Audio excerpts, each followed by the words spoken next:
क्या सेविंग और इन्वेस्टिंग एक ही चीज़ है? क्योंकि दोनों में तो हम पैसे रख ही रहे होते हैं ना? नहीं, बिल्कुल नहीं।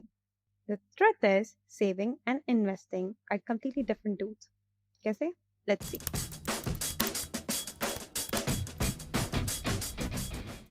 So saving का मतलब है सेफ्टी, यानी आपका पैसा बैंक अकाउंट या कहीं सेफ जगह सिक्योर रखा हुआ है, जहां आप उसे easily एक्सेस कर सकते हैं whenever you want. Investing का मतलब है ग्रोथ, यानी आपका पैसा स्टॉक्स, म्यूचुअल फंड्स या रिटायरमेंट अकाउंट्स में इन्वेस्टेड है.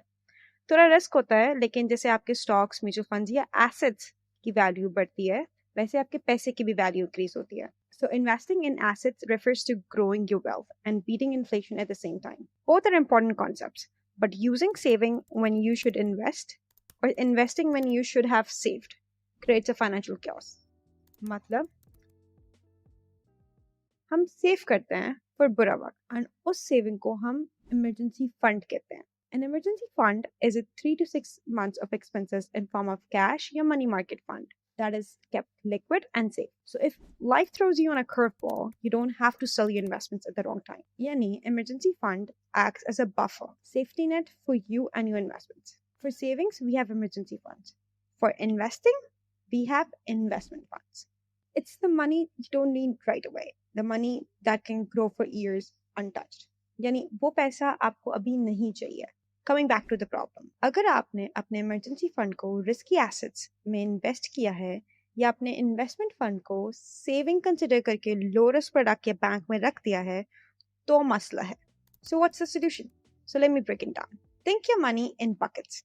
You have short-term goals, you have medium-term goals, and long-term goals. Short-term goals yani saving for vacation, buying a new laptop, buying a new phone, or building an emergency fund. इसके लिए आप अपना पैसा सिक्रिगेट करके एक low risk mutual fund में रख सकते हैं 1 से 3 साल के लिए. फिर आते हैं हमारे मीडियम टर्म गोल्स, जैसे स्टार्टिंग अ न्यू बिजनेस और व्हाटसोएवर. इनके लिए आप अपना पैसा किसी कंजर्वेटिव इन्वेस्टमेंट्स या बैलेंस फंड में रख सकते हैं या भी ईटीएफ, जिससे आपको डाइवर्सिफिकेशन भी मिलती है और स्टॉक मार्केट का एक्सपोजर भी मिलता है. फिर आते हैं आपके लॉन्ग टर्म गोल्स, जिनका टाइम होराइजन बहुत लंबा है. ये गोल्स आपके रिटायरमेंट या फाइनेंशियल इंडिपेंडेंस से रिलेट करते हैं. तो आप इनके लिए स्टॉक्स, म्यूचुअल फंड और बीपीएस में इन्वेस्ट कर सकते हैं. So what's the steps?